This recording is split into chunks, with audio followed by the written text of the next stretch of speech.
Hello, everyone, and welcome.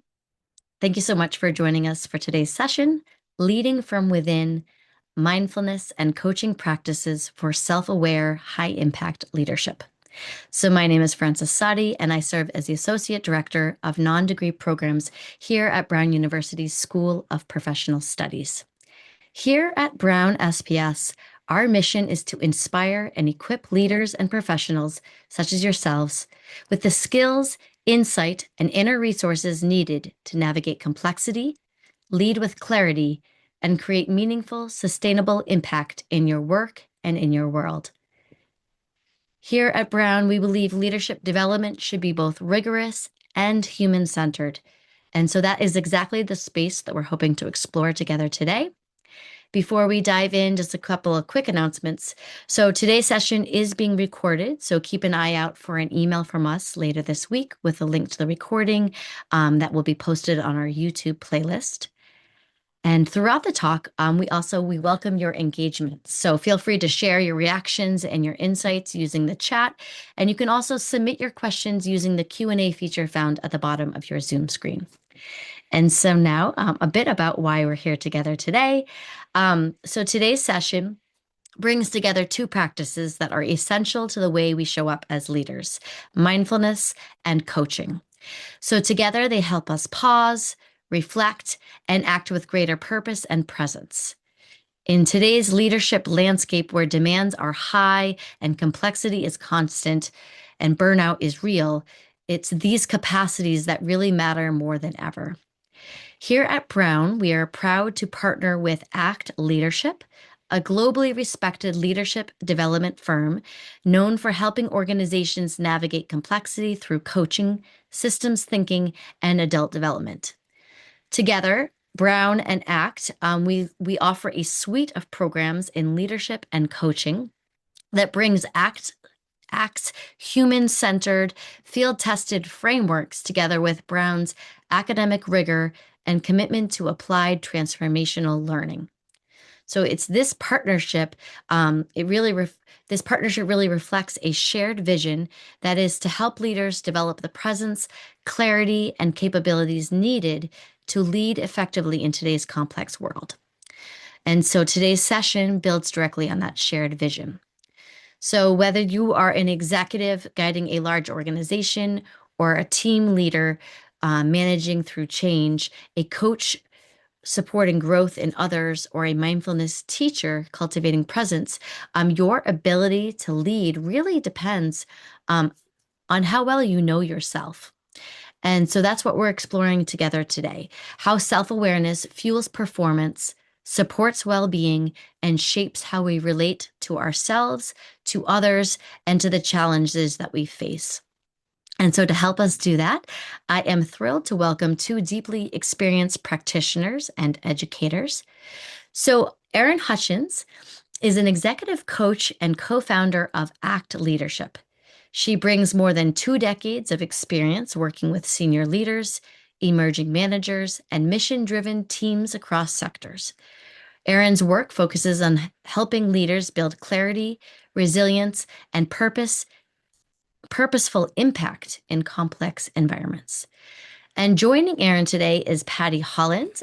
She is an assistant professor of the practice at Brown and an assistant director for mindfulness-based cognitive therapy, or MBCT, teacher training, as well as workplace professional training development. She's a certified teacher and trainer in both MBCT and MBSR, as well as a national board certified health and wellness coach. With over 30 years of experience in mental health and public health, Patty brings deep mindfulness practice and real-world expertise to her work with individuals and organizations. Together, Patty and Erin will offer a rich experiential look at how mindfulness and coaching intersect and both support more self-awareness, intentional, and effective leadership. So I'm going to turn things over to Patty, who will get us started. So thank you so much, Patty and Erin, for being here today. Self-awareness. I'm always so struck by like the nuance of it. We're often not just one thing. We're experiencing a lot. And we'll talk about that. Yeah, like someone saying here, overwhelm and peaceful moments, inspired hopefulness and worry.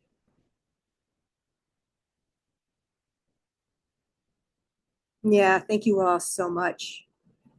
And Erin and I now would also love to know a little bit about who you are, like what roles you play and what brings you here today. What drew you to this webinar? So, Fran, I think you have a poll to help us get to know who's here. I do, and I can launch that now. And as Fran, you're doing that, I just would like to say hello and welcome for coming here today to be with Fran, Patty, and I. I'm loving all the responses that people zooming in from. And as Patty mentioned, we learned about you. If you could just take a moment to fill out these poll questions.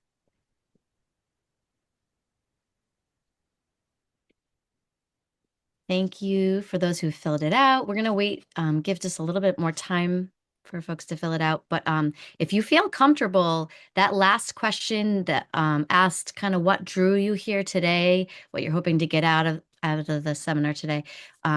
If you feel comfortable sharing that in the chat, we would love to see. It helps us to kind of tailor our session to your interests.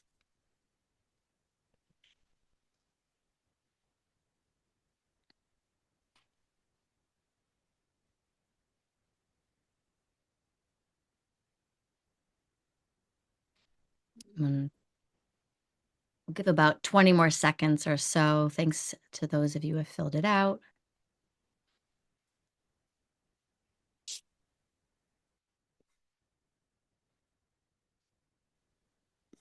And Patty, feel free to call out some of the things you're seeing. Yeah, I'm struck by in the chat. I'm actually struck by how much I'm resonating with what a lot of you are saying is like this integration, whether this integration with mindfulness and your role as a coach or your role as leader.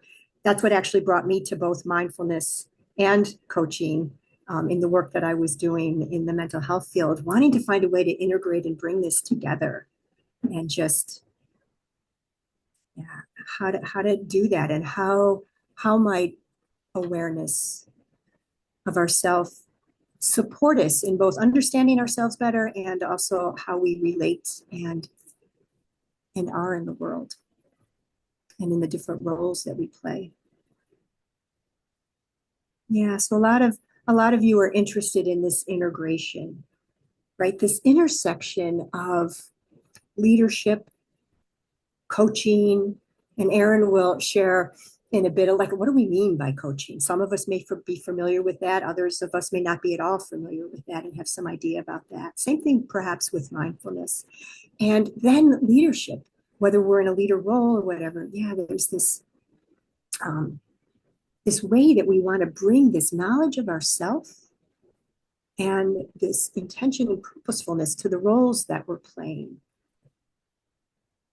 And Fran, I don't know if we're able to see the results of the poll. I see Yeah, let me share the results. It's actually super helpful to see who's joined us today. It's really kind of a mix of educators, coaches, clinicians, and then as far as what we're hoping to get out of it, folks, let's see, at coaching skills came in at 34%, team leadership, 26%.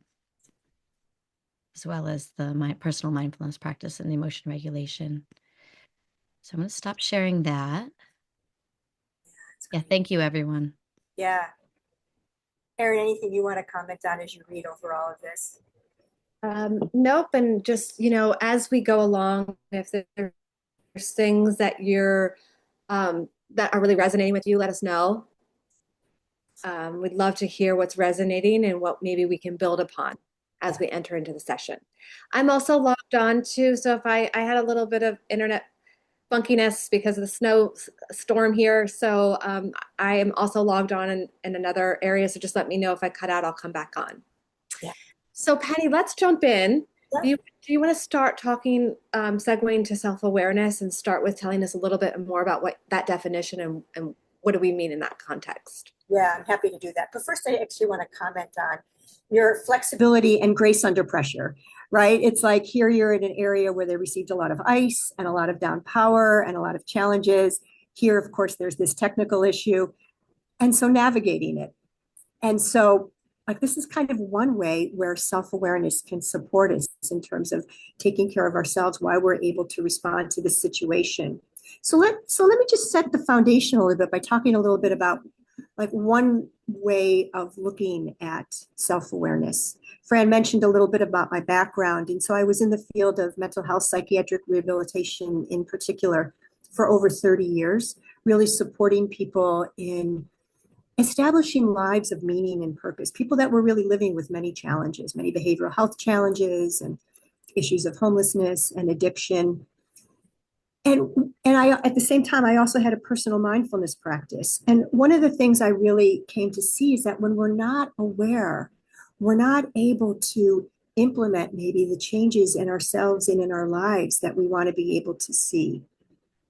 And so I started to realize how foundational it is that we learn how to cultivate this quality of not just present moment awareness, but self-awareness, learning to know ourselves.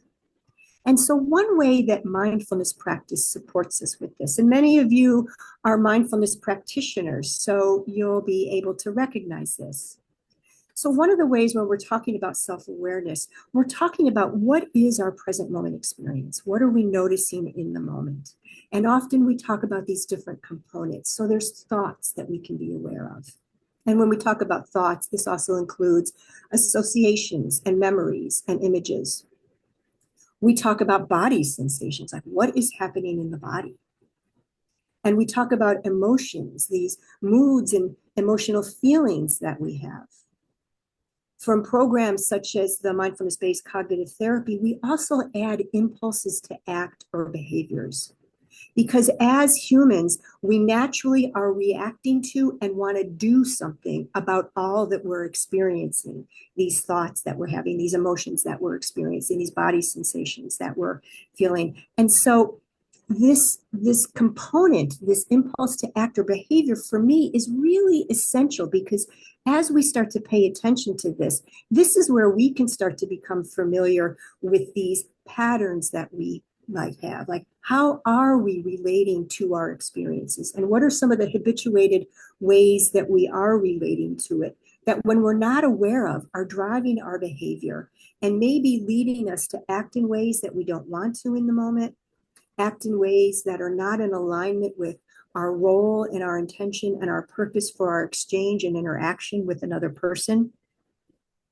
So it allows us to be self-aware of ourselves, but also expanding to being self-aware of what's going on around us. So it's not just about ourselves. And Erin will talk about that when she talks a little bit about coaching.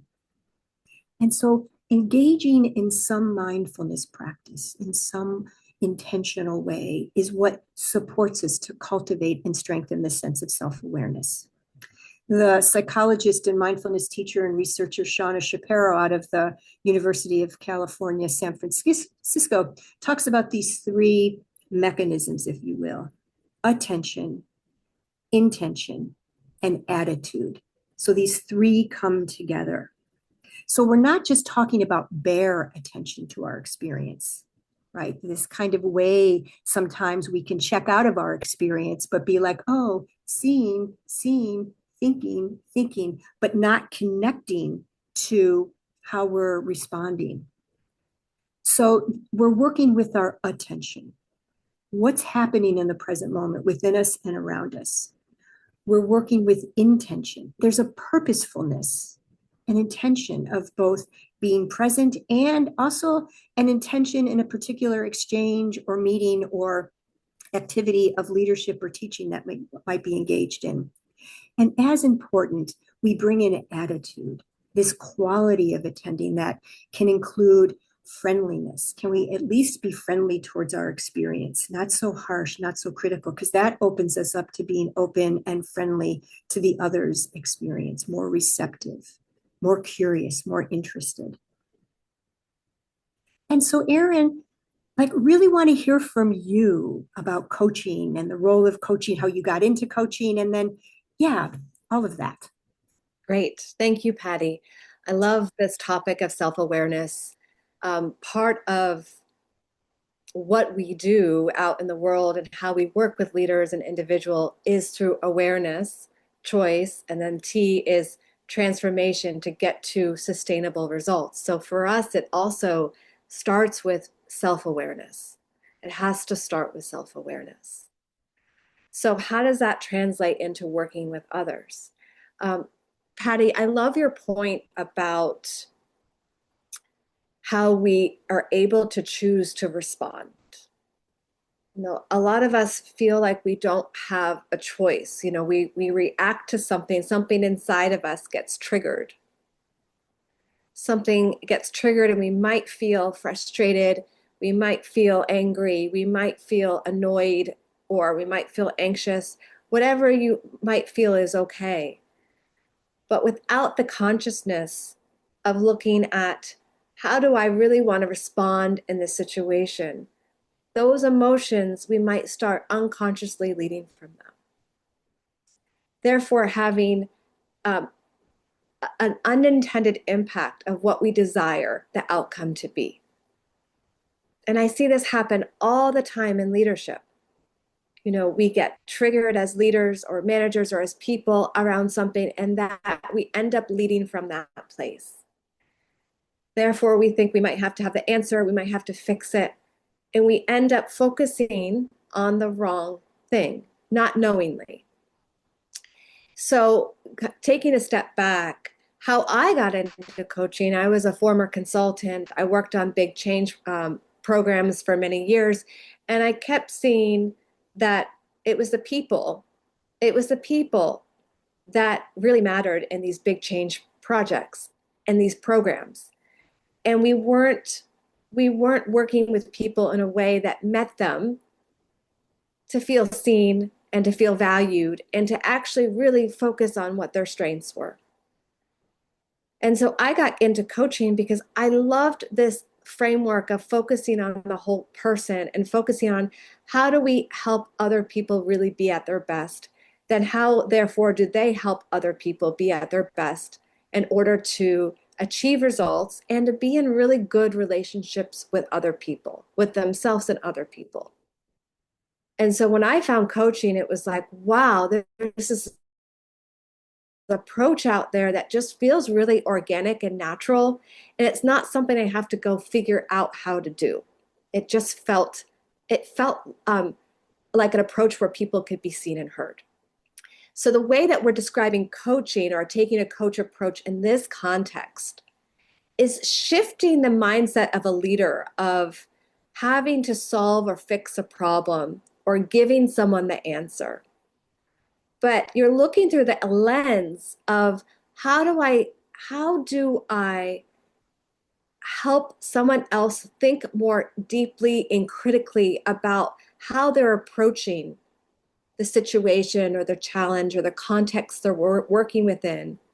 How do I help them see it in a way that ultimately allows them to be accountable and responsible for owning their own decisions and choices? So if that is the end goal, is to help people become more responsible and accountable and more aware, how do I need to show up as a leader? And so it requires us to unlearn a lot of our natural tendencies to give advice, to fix, and to take a step back. That's where the self-awareness piece comes in, to say, now that I'm aware, how might I help someone in this situation? So taking a coach approach might look like asking a question to evoke more critical thought, deepen their other person's thinking around how they're looking at the situation, helping them to expand their awareness so they can be at greater choice or have more capacity to be at choice. And I want to give some examples later on so you know what I mean.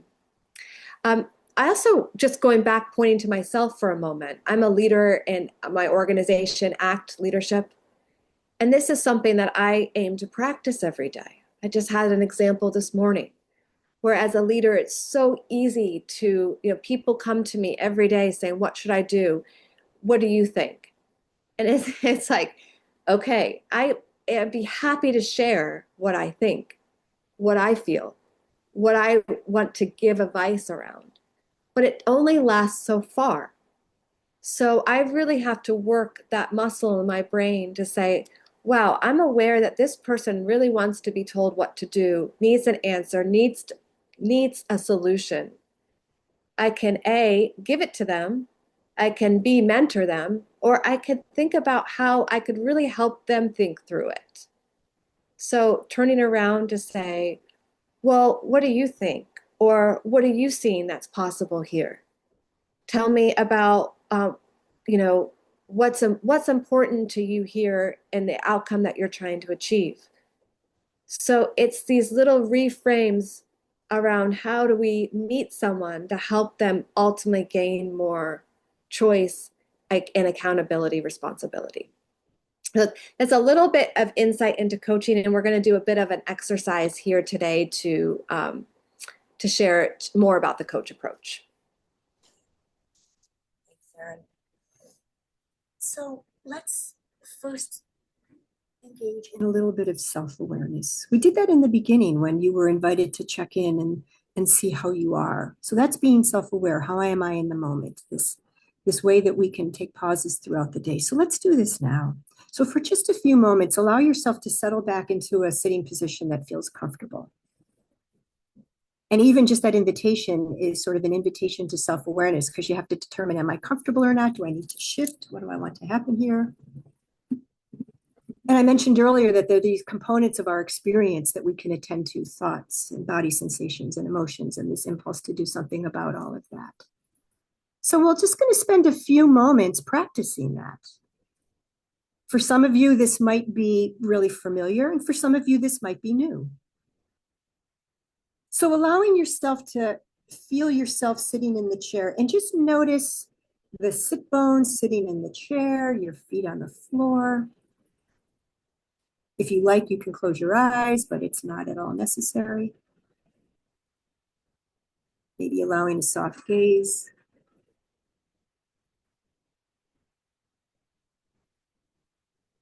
And to maybe settle a little bit, if it feels comfortable, just noticing for a moment how your breath is. Just noticing if you can feel the movements of an inhalation and an exhalation.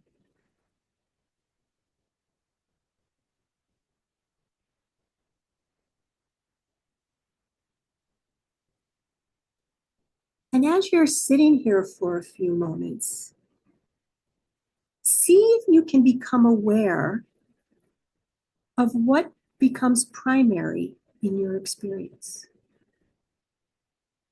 And by that I mean, you might become aware that you're thinking. You might be thinking about some of the questions in the chat. You might be thinking about something that's coming up in your day. You might be thinking about something you'd rather be doing. But you can just be aware that thoughts become prominent. And we know that because we become aware that we're thinking about something. So not latching onto it, but maybe opening awareness a little bit to see what else is here.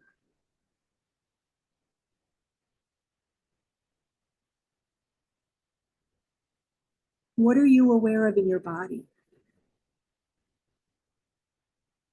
There might be areas of tension or discomfort or ease.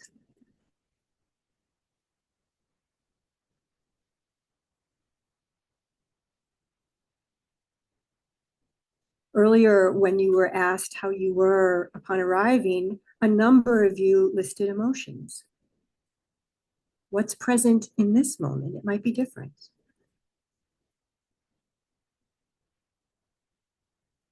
So it can be helpful to just name that. Oh, sadness, interest.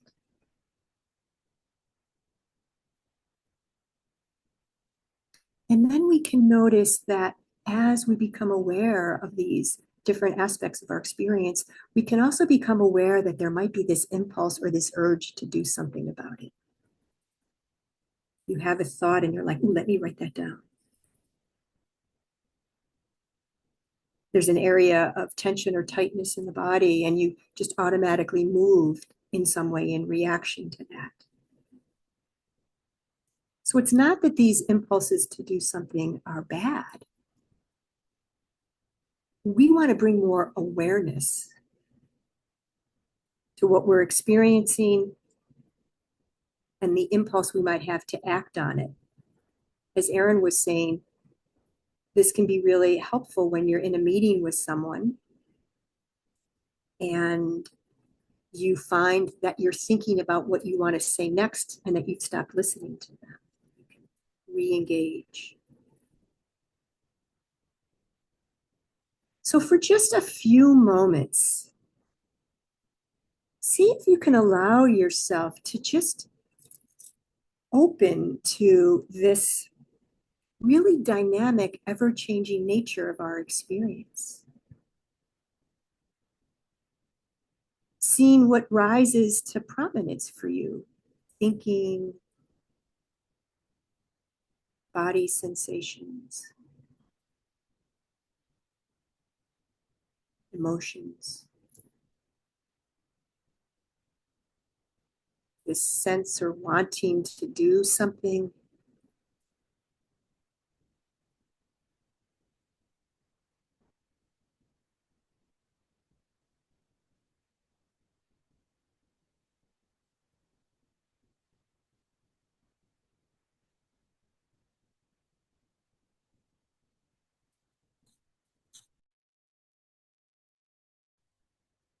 Good. Thank you, Patty. And as Patty just led us into a really nice self-awareness exercise to ground in the present moment, to be aware of what might be present for you right now, I would like to invite you to take this a step further and to think about a time, maybe more recent than not, where you felt triggered at work or in everyday life. Take a moment to bring in a time that you felt triggered at work or in everyday life. Take a moment to let that come into your space. It could be something that was challenging for you to navigate.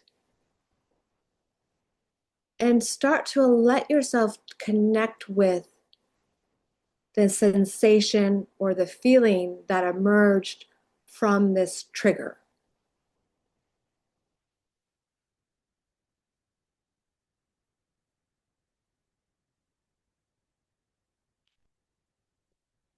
Start to notice where it might have landed in the body.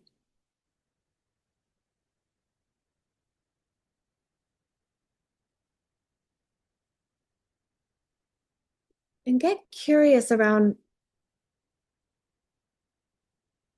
what your sensations are telling you.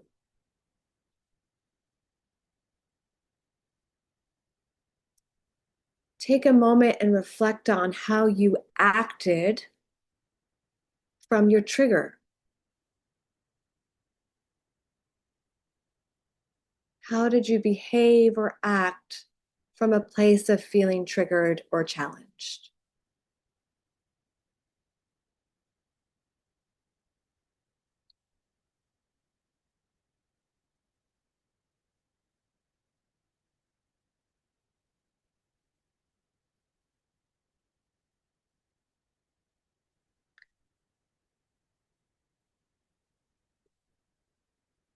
And someone's asking, how do I define a trigger? Something that just bothered you at work, like something that just made you a sense of your emotions got heightened. Maybe you were angry or frustrated, or someone said something, did something. You felt challenged. It upset you.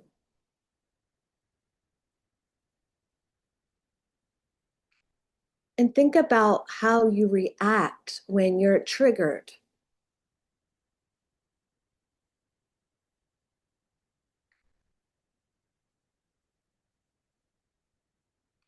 And now take a moment to look at how you would like to respond. How would you like to show up when you are triggered in this instance? Upon reflection, how might you show up differently?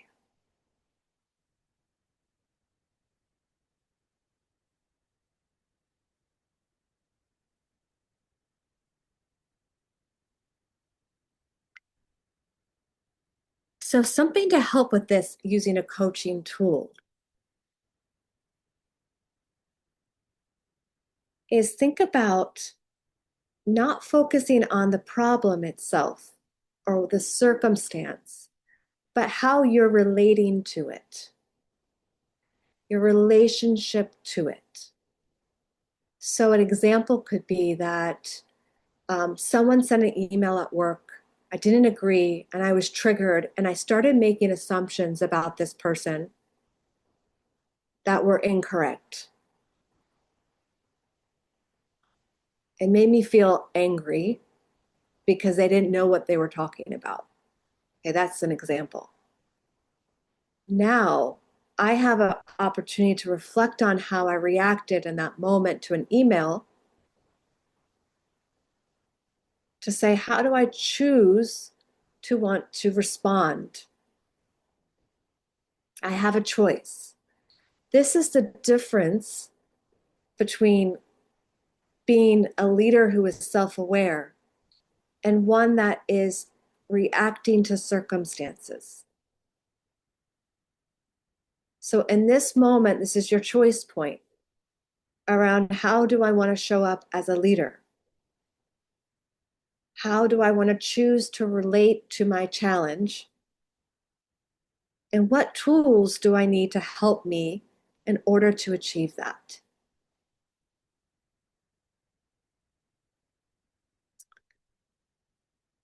Okay. So everyone take the last kind of 30 seconds to think about how you might show up differently or relate to it differently. And then we're going to come back to this. Ali says in the chat, space and curiosity may have been helpful for me. So I want to build upon what Patty was saying earlier, is this place of when we're not self-aware, we can automatically jump to making assumptions, and we can allow our emotions or our sensations to get the best of us. When we are aware, when we increase our level of awareness, we have a greater capacity to be at choice around how we are relating to the circumstance or the situation. We can't actually control the circumstance or situation, but the only thing we can control is how we relate to it. And so there's a practice around that Patty led us through around getting grounded, breathing, focusing on what's our internal sensations, how we're experiencing, to first get connected to what is going on with us, within us, before we can respond. So it might look like this. Wow, I'm noticing that I'm bracing in my belly because I feel some fear. I'm anxious because I don't know what to say to this person. And my thoughts are racing. Okay. I'm going to allow some space and curiosity around, wow, okay, how do I now want to relate to the situation? Well, I would like to relate to it by maybe using some curiosity, using a coach approach to get curious about this email or what is happening for this other person. So a coach approach might look like, wow, okay, you sent me this email. How can I help here? How can I best be in support? I notice I'm making some assumptions here and I don't want to assume incorrectly. Help me understand what you're trying to achieve. So it's this place of leading from curiosity and to understand how the other person is experiencing or seeing the situation.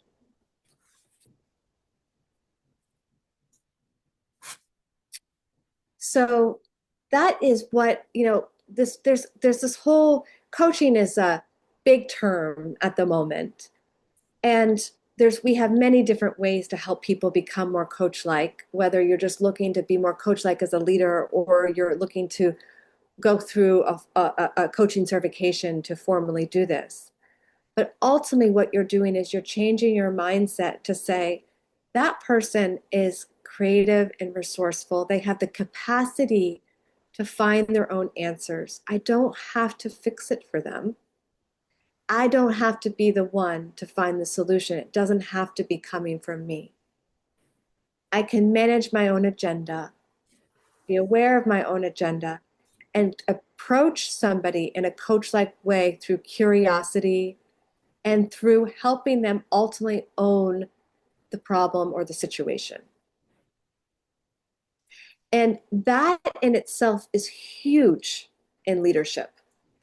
Because after working with leaders for many, many years, most leaders take on problems that are not theirs. They don't own them. They think they do, but it's a false sense of control. And so when you start learning the coach approach, you start going, wow, my whole day is opened up because I don't have to take on other people's issues or problems or challenges. As a leader, I can help empower them to solve their own issues, problems, and challenges. Therefore, decreasing that dependency for people to come to you all the time. So I want to pause there for a moment and just check in with Patty and see Patty and Fran too around what else do we want to say about this before we keep moving? Yeah, thanks, Erin. Thanks for all of that. I think what I would add here is, right, so we're talking about self-awareness. And so I'm looking at the chat and people are sharing like different triggers and different whatever. So, and Erin's talking about pausing and choosing. So easier said than done, right? Right. So this is why cultivating self-awareness actually takes practice. When we're talking about mindfulness practice, the benefits that we're seeing, this capacity for self-awareness and to be able to pause, this comes about through consistency of practice. Right. So finding some way, however brief each day, to start to cultivate this. Because we as humans will naturally default to our patterns. And often we don't even know what these patterns are. And a pattern that many of us have as humans is we want certainty. And we're living in a time of great uncertainty. So on top of that, then we have our roles. So when we become aware of ourselves, when we become aware of different patterns of reacting and responding, different thought patterns that we may have, different ways that we may behave in certain ways or feel in certain ways, when we become aware of them, any of these components of our experience can become cues for us to be aware in the moment. It's like, oh, wait, I'm interrupting. Or, oh, wait, the person wants me to tell them what to do. I'm responding to that internal pressure. I feel that in my stomach. I can pause for a moment. And that helps me sort of regroup so that I can come back and say, so what is it you're thinking? So I can like return to my intention, my aspiration for how I want this interaction to go. Noticing where my attention has gone and the quality of my attending, my attitude. But we can't do that if we're not aware. And if we wait until the moment when we're feeling really stressed or really reactive, and think, well, I took a mindfulness class a couple of years ago, or I did something for an hour, that it's going to be available to us. It's not, because these impulses, these default behaviors, our emotions are so strong and so compelling. Right? So we want to take some time and practice and become really familiar. Self-awareness is learning to know ourselves very intimately. And the attitude part of that is, can we do that with kindness? Because we may bump up against like, wow, I'm really judgmental. Wow, I really want to be in control.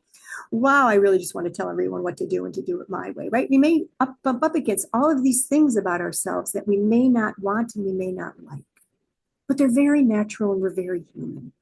So can we bring a quality of friendliness and kindness to ourselves so that we can see these patterns, so that we can make space for change and transformation? As we do that within ourselves, we will naturally start to bring this to our interactions with others.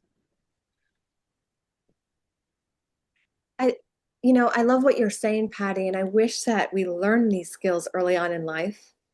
It's like I wish we had training around this area early on in life to say, here's how I can learn to be in relationship with myself, and then I can therefore be in relationship with others. Because oftentimes we're taught in our society, we really value problem solving, we really value fixing, and we're rewarded for that, right? A lot of us are in professions where we are rewarded for performance, we are rewarded for fixing things and giving solutions. And so oftentimes our own um, self-care or how we relating to ourselves and others gets neglected. Yeah. And now we're saying this is an opportunity to get curious about that, curious about the person that you are, who you want to become, that it's more in your hands than you think.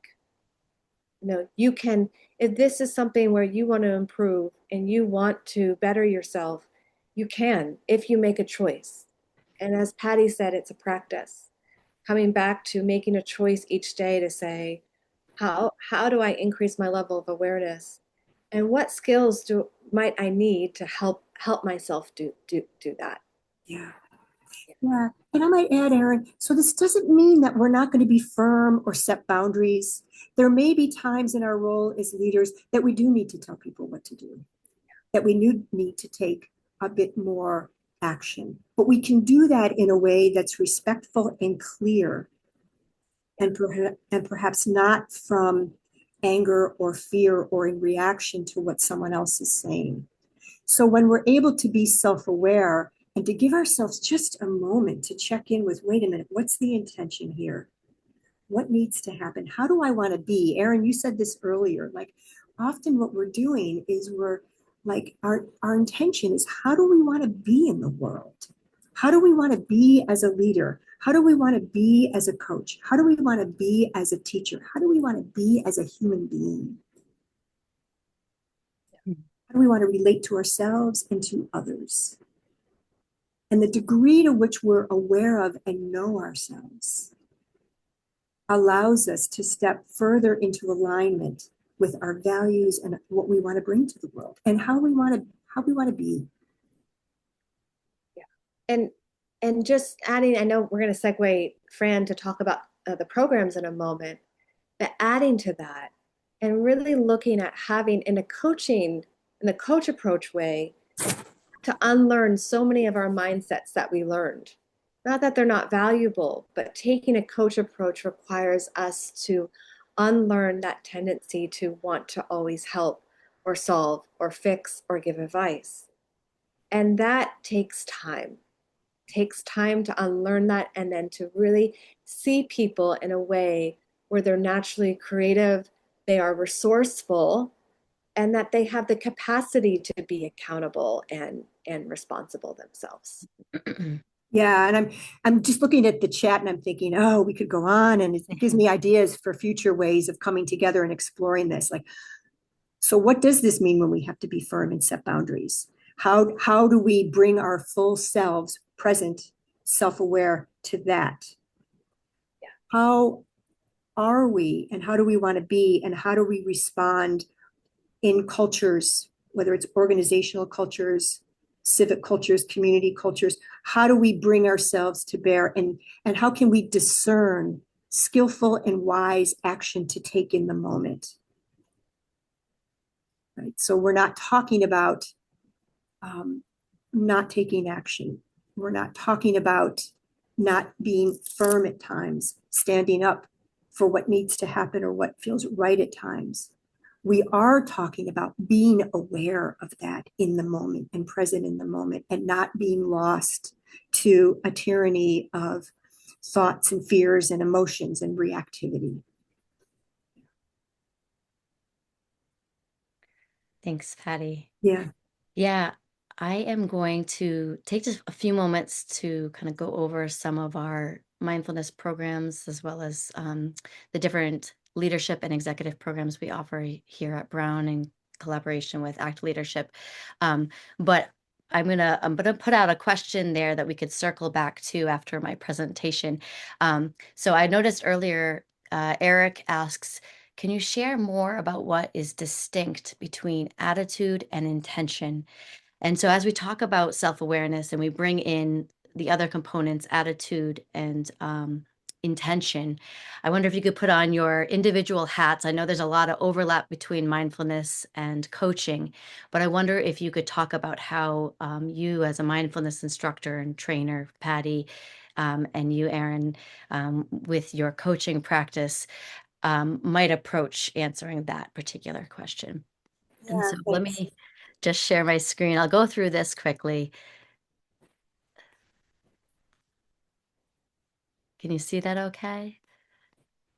Okay.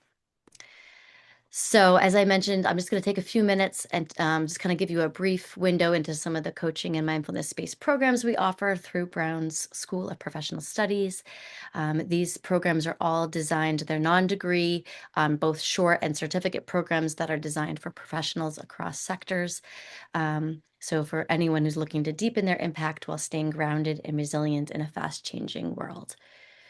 So at Brown, if you visit our website, we offer a range of programs for master's degrees, both online and residential master's programs, as well as 3 professional master's programs.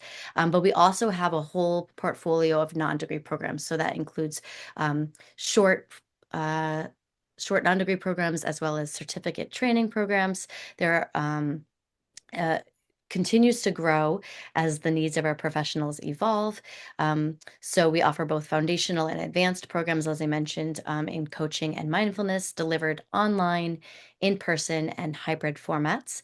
So whether you are completely new to these disciplines or you're looking to enhance your existing practice, there are likely something here for you. So at the heart of our approach is the belief that transformational leadership starts with self-awareness, as we mentioned, and that is why our coaching and mindfulness programs are designed not just to teach you frameworks, but really to cultivate and the inner capacities that sustain meaningful and long-term growth, really taking an experiential learning approach. So I'm going to take a look at a couple of our programs a little bit more in depth, starting with our Leader as Coach program, which is really one of our most popular offerings. It offers an experiential learning experience that helps leaders shift from solving to partnering, from directing to developing others. So it's not a traditional coaching training.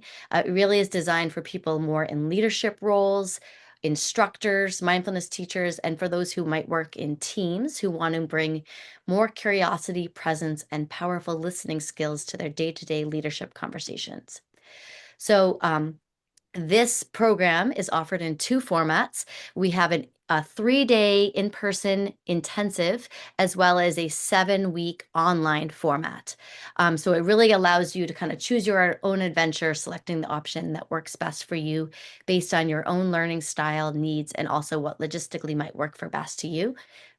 So our next offering starts up March 3rd. It's going to be the 7-week online offering, Tuesday evenings, 5 to 7 p.m.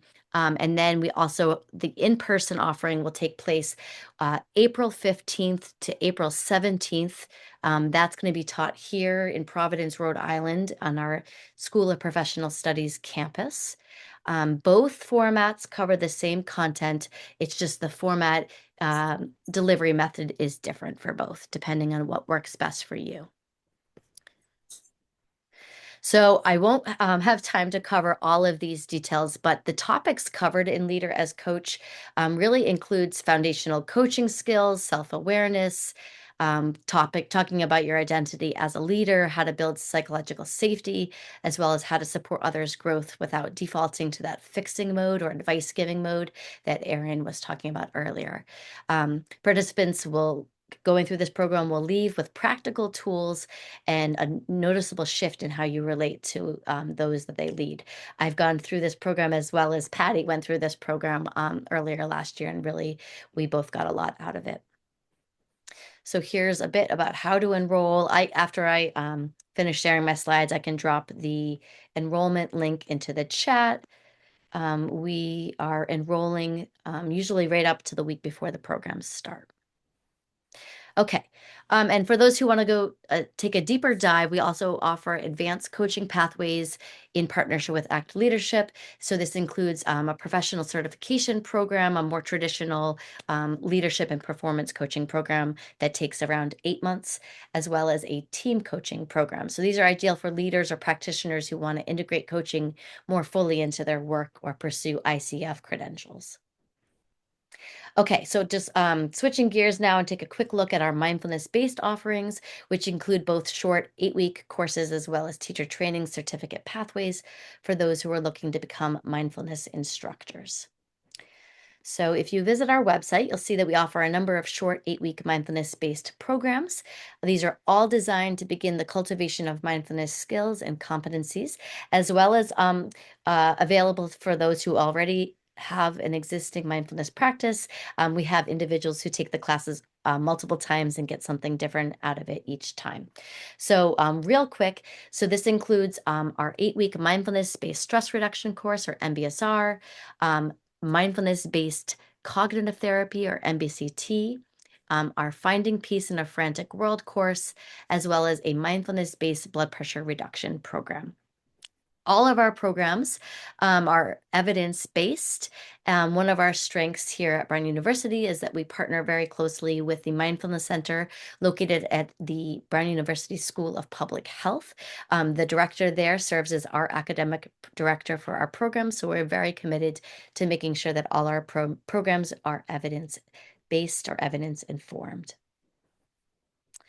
And for those interested in deepening their practice or wish to become qualified or certified mindfulness instructors, we also offer 2 teacher training pathways, certificate pathways, one for MBSR and one for MBCT.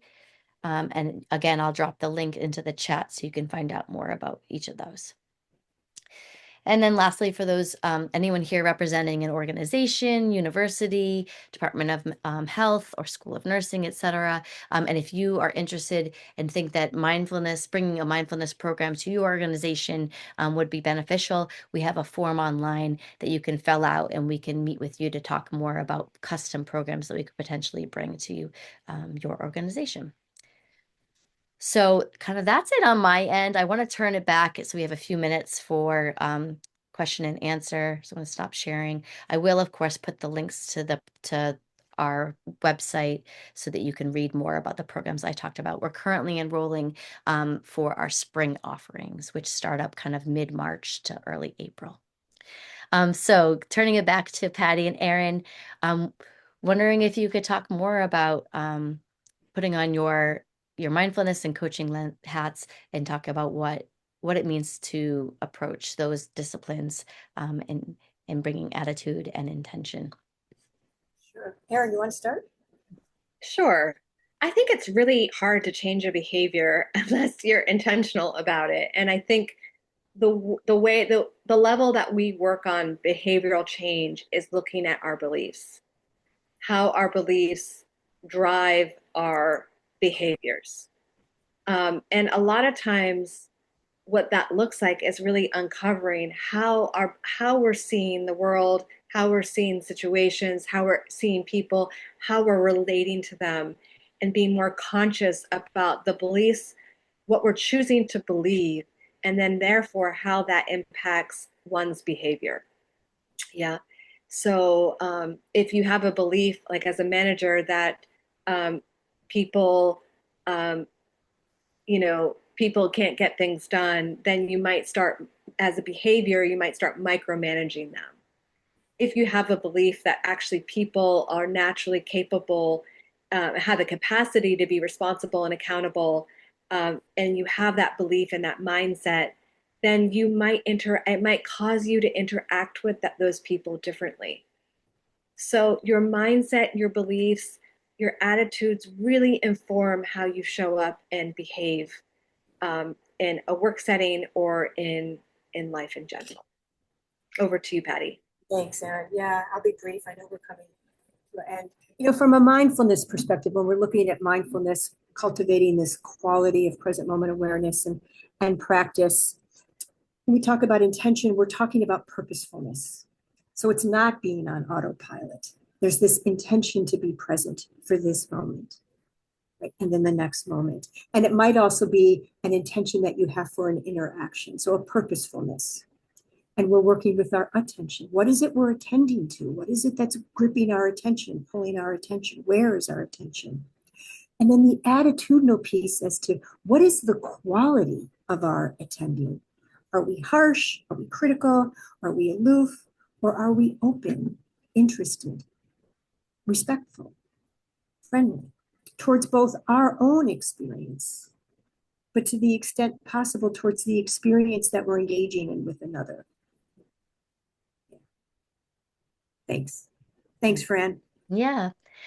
I think we have time probably for about two questions. I'll kind of summarize it, but a question trying to get at what are some strategies that you would recommend to increase self-awareness kind of in the moment if you're like, say you're in the midst of a conversation or a meeting where you might not be able to like formally practice meditation. Any tips for how to kind of take a quick moment to ground yourself? Yeah, I will say that without some sort of constancy of something that cultivates present moment awareness, it's hard in the moment to pull yourself out of the grips of reactivity. And you don't need to go spend 45 minutes a day sitting on a cushion. Your mindfulness practice could be when you have just a few moments in the morning and you're having your first morning cup of coffee or tea, to feel the warmth of that cup on your hands, to just connect with the taste, right? To get used to coming into the present moment. And then when you're in the present moment, if you're aware, like whatever you're aware of, it's like, oh my God, like I just feel tense. Often we feel it in the body, or we might be thinking it in thoughts. Like we might be like, like this. If you can just take a moment and like bring your attention to the feet on the ground. That's right. It's trying to like give yourself a little bit of space and separate and take care of your nervous system in the moments. Try to settle and soothe the nervous system. Often the breath can help, but sometimes the breath is not helpful. So it's just finding some way to settle the body. And I love that. And I would add to that, let your emotions, whatever's coming up for you when you get triggered or challenged, let that be your signal to get curious Yeah. about, oh, wow, I'm frustrated right now. Instead of getting more frustrated, to say, wow, this is something I want to be more curious about what's happening for me. And I can learn to change how I'm relating to it if I choose. So use whatever's happening in your life or your work as signals to help guide you around where you need to look as you grow. Mm. I know we're over time. But I also said that we would get to two questions. And so if you're willing to stay on just for one more question, but for those of you who need to leave, understand, we will have the recording available. Feel free to revisit it. I thought this was an interesting question, and I wonder if you could talk a little bit about what is the role of self-compassion in our role as leaders, and how does it round out one's self-awareness and work toward developing a more mindful culture and human-centered organization? And that was a question for Mona. Want to start us off there? I think it's a lovely question, Mona. I think self-compassion is something that you have to learn and nurture, and it's not something to achieve, but it's a place of being with yourself. And I think I think compassionate, if you have self-compassion for yourself, you're more likely to have it for others. And so I would help reframe the question to like, how can we learn to be in our own self-compassion instead, and look at it from that place around how might I learn to be compassionate with myself? Patty, do you? Yeah, thanks, Erin. I really like what you're saying, really appreciate that, because I think it's true that, and this comes in part with what I was talking about earlier with attitude. Like, how can we be with ourselves, towards ourselves, that's less harsh, less critical, more accepting of our humanness and our messiness, and more forgiving, so that we can both accept ourselves as we are, while we might want to also make shifts and changes. Mm-hmm. And when we start to bring self-compassion towards ourselves, then we find that that naturally is flowing towards others as well. And there's a lot of really interesting research now rising on compassion itself and what's happening internally when we are starting to practice self-compassion, this way that we can be with ourselves that allows us the space to be with other people in a different way as well. Mm-hmm. Use your triggers around when you're beating yourself up or you're judging yourself as a way to get curious around, is there another way I can meet myself in this moment? Maybe you did something, you got triggered, you didn't like the way you responded to someone, to your kids, to someone at work, to your boss. Use that as an opportunity to get curious and say, there's another way I can learn to be. So that's a place to start, getting curious, meeting yourself with curiosity versus judgment is a place to begin. Yeah, I think that's a great place and a great note to end on. Thank you to everyone who stayed on till the end. And thank you, Patty and Erin, for just a lovely discussion. And yeah, I will look for an email in the next few days with a link to the recording. But for everyone, we just wish you well for the rest of your week. Be safe, and may you enjoy your journey into growing in self-awareness. Right. Thank you. Thanks, everyone.